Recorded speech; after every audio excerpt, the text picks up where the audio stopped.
Hi guys, my name is Sarah Paysauer. My write-up is going to be on block periodization and the strengths and weaknesses of it. I've attached a document that has pretty much everything that I'm saying and all of my references if you want to check that out as well as hear me talk. To start, I'm just going to do an overview of what block periodization is because it's a little bit different in regards to how it's structured. So block periodization is a training plan that aims to reach fitness goals over a calendar year. This type of periodization has been proposed as an alternative to the traditional training periodization plan. Originally developed for Olympic athletes, block periodization quickly stuck out to the athletics world. The website Human Performance Resources states that in block periodization, as a person's fitness improves, the training plan will need a progressive overload or an increase in the training volume. This statement translates that the training plan will adapt and become more frequent and intense to further improve in the person's general fitness. The main focus with block periodization is that the plan will go over the course of a few months instead of a plan that spans across a few weeks. It looks to focus on long-term goals rather than short-term goals. Block periodization divides the workout regimen into 3 to 4 different levels. The different levels in block periodization involve 3 macro cycles. The next part of these levels is a period. There are typically 3 periods in a macro cycle. These periods are preparation, competition, or testing if you're military, and transition or recovery. Each period has 3 different blocks, which is how block periodization got its name. These blocks signify different phases of training. The first block is the accumulation block. This block typically focuses on one part of physical fitness like speed or muscular endurance. This block can last anywhere from 2 to 6 weeks depending on what the person is trying to improve. This block is marked by its high volume and moderate intensity level. The second block is called the transmutation block. During this block, the athlete reduces their training load for up to 4 weeks in order to maximize the earnings from the previous phases. This phase is also called the recovery phase. Moving past the general idea of block periodization, let's move to why it's important. The main goal of this version of periodization is to maximize the athlete's peak performance time. This periodization model is used in a variety of sports that require the ability to peak multiple times in their season. It can add structure to a workout program and can work on all areas of fitness across a longer time frame because it focuses on month to month rather than week to week. Now that we've covered the basics, let's move to the strengths of block periodization.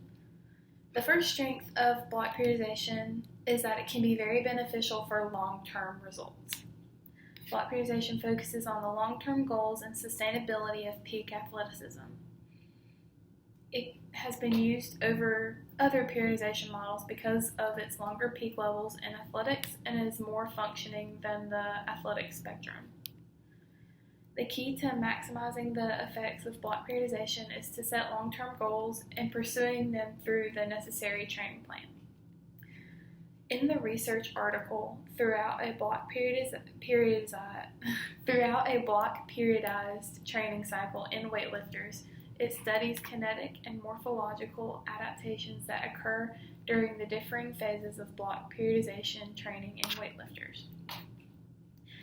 It used 9 experienced collegiate weightlifters, and it compares pre- and post-block testing results from 3 specific training phases. The findings were that the plasticity of the force of development, in addition to its greater relevance to most athletic tasks, makes this model better than the peak phase. Increased muscle size can be expected using a single block periodized training cycle in weightlifters. This supports the idea that block periodization, when used long-term, is more beneficial as a training model. In block periodization, it is set up to be a long-term training plan.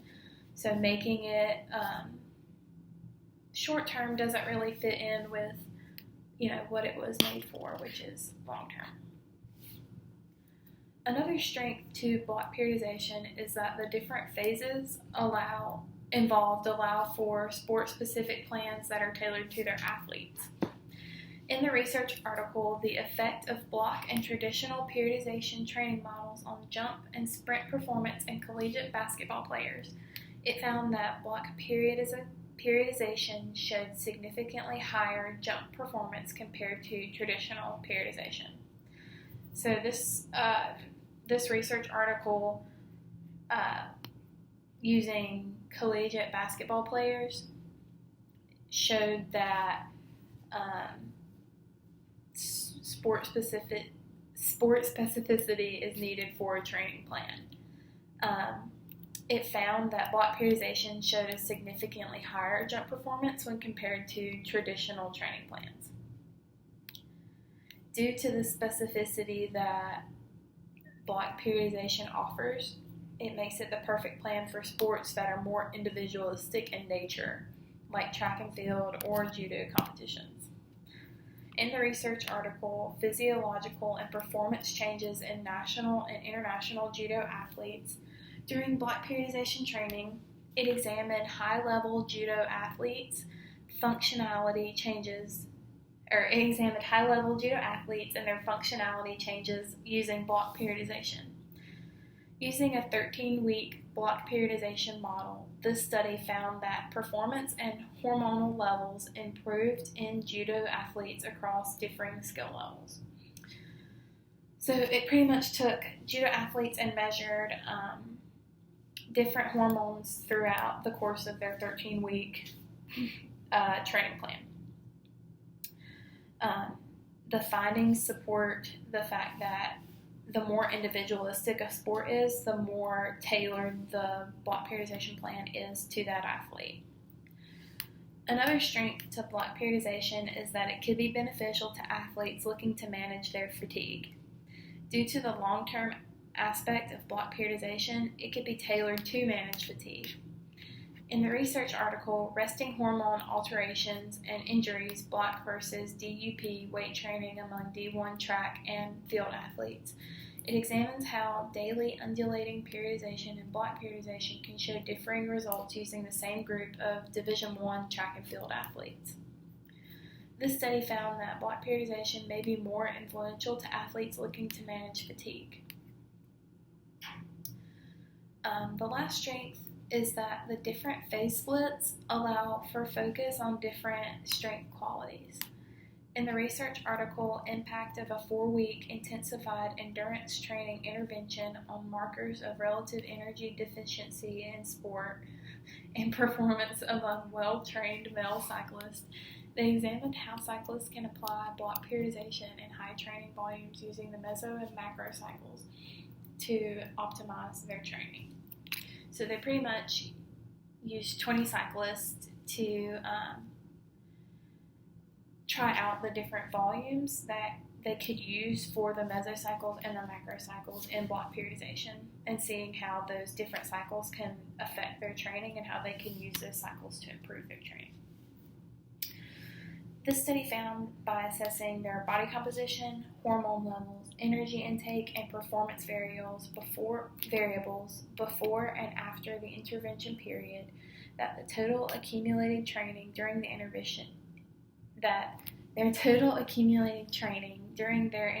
intervention, there was improvement in their VO2 peak and peak power.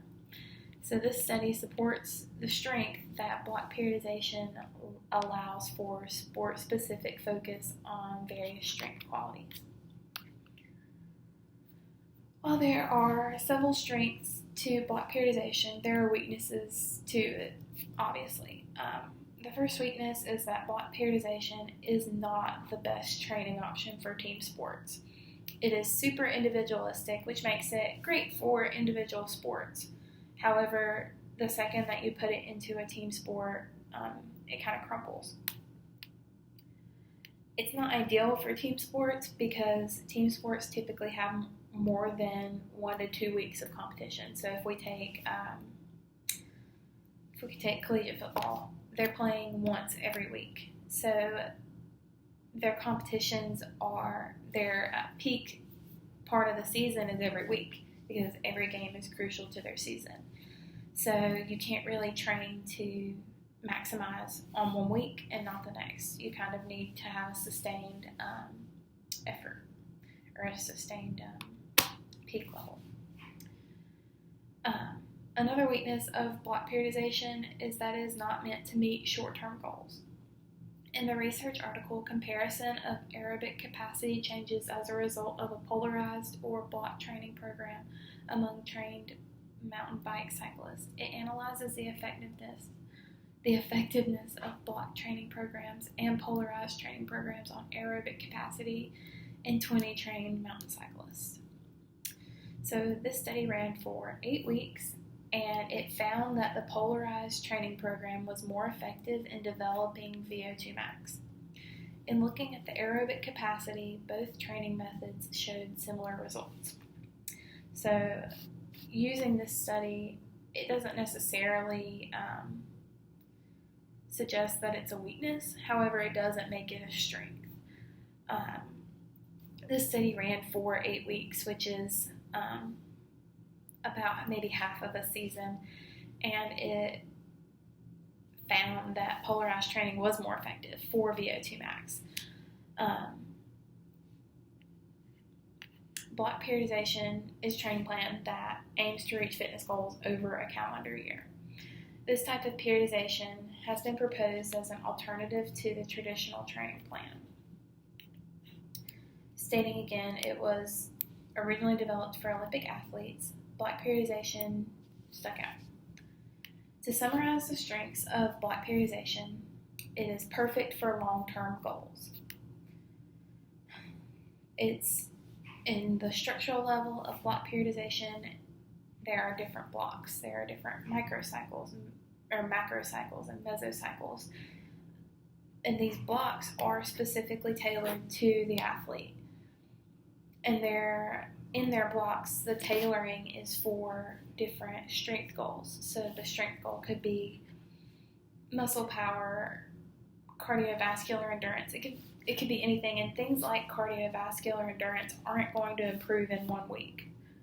They're going to improve over time with the correct training and the correct sport-specific and cardiovascular-specific training. And it doesn't have to be cardiovascular. That was just the first thing that popped into my mind. It could have been something like strength or speed. It's not going to happen overnight. So that's what makes block periodization strong, as that is. It is for long-term goals.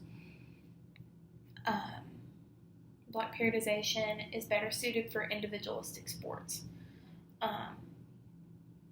And by saying individualistic sports, it could be an individualistic sport like track and field, or it could be just somebody looking to improve on their speed, their endurance. It should be tailored to the individual person, because if you're looking at a team, you might have somebody who is super fast and has a really good cardiovascular endurance, but then you can have somebody on the other side of the team that is slow and is really strong, and so those don't really work out, so you can't put them on the same training plan.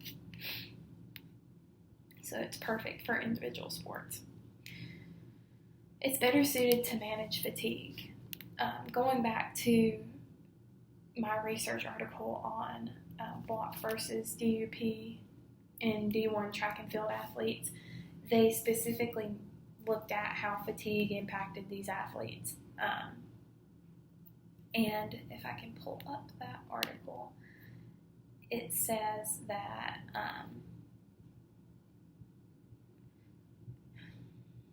they used 4 testing sessions and evaluated a variety of strength variables, isometric strength, and rate of force development to see how, block periodization could affect fatigue in athletes.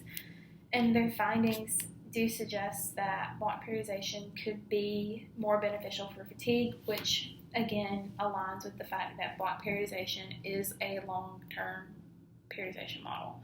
So fatigue would fit in with the fact that That's a factor that, how can I word this? Fatigue fits in with the fact that fatigue and long-term goals just go hand in hand. The last strength is that the different phases allow for specific focus on different muscle groups or areas needing improvement. So because it's long-term, you have time to really pick apart what muscle groups or areas like vertical, jump performance, speed, cardiovascular endurance. You can really pick those out and put those to where they're needed. So if an athlete needs to peak with their vertical in the last few weeks of training, block periodization can help with that and can allow for that peak. The weaknesses of block periodization are that they're not ideal for team sports because of the longer competition season. And I used an example of football earlier, but I'll use volleyball now. You have 2 games a week for collegiate volleyball, sometimes 3 if you're at the D2, D3 level. And you can't go into these recovery phases if you're still in season. So you're looking at workouts that are more maintenance and just kind of holding you together through season. And if we're thinking of athletes, in their competition season, you're going to be dealing with things like injury. And if those injuries are like ankle sprains, that workout is going to be completely different for them because they can't do certain things or they don't need to be doing certain things to risk further injury to that muscle or body part. And the last weakness is that it's not meant for short-term goals. Block periodization isn't meant to be busted out in a week. It's supposed to be over the course of a season, and it's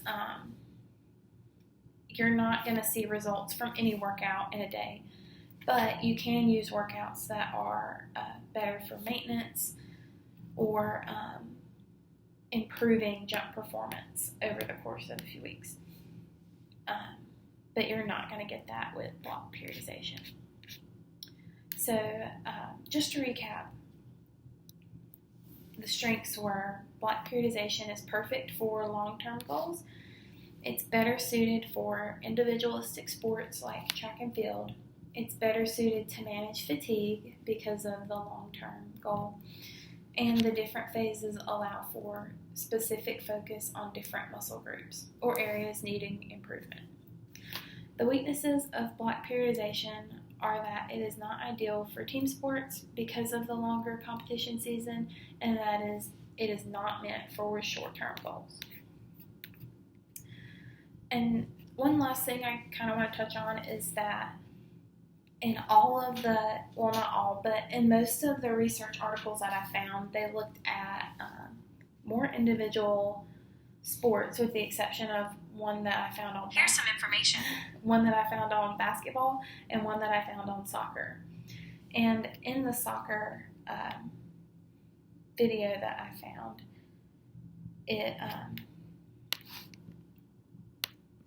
I have it right here. I'm pulling it up. And in the soccer one that I found, it used the soccer players to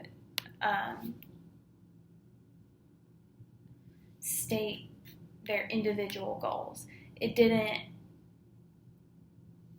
look at the differences between the athletes using the workout plan because they used athletes that were all similar in stature and muscle mass and hormone level. So they were essentially, physiologically the same. So even in research articles, I couldn't find different levels or different athletes using the same workout plan. So I have attached a Word doc that you can look at for pretty much everything that I'm saying. You can look at my references on there, but so those are the strengths and weaknesses of block periodization.